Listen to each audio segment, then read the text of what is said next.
Welcome back to another technical deep dive here in the debug zone. Today we're tackling a big question and breaking it down with insights from other users.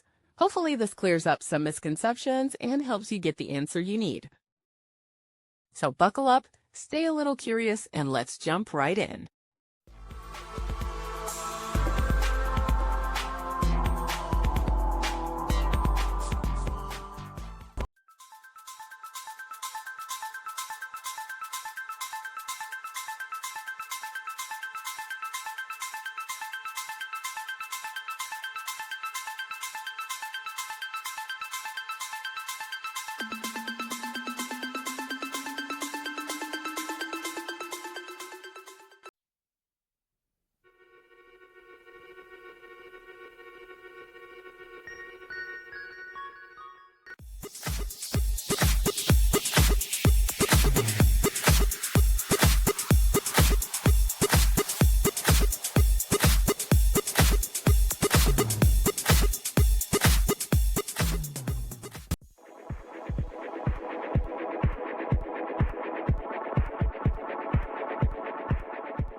And that's a wrap.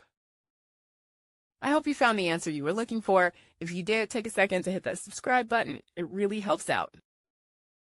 And let me know in the comments which solution worked best for you. See you next time in the debug zone.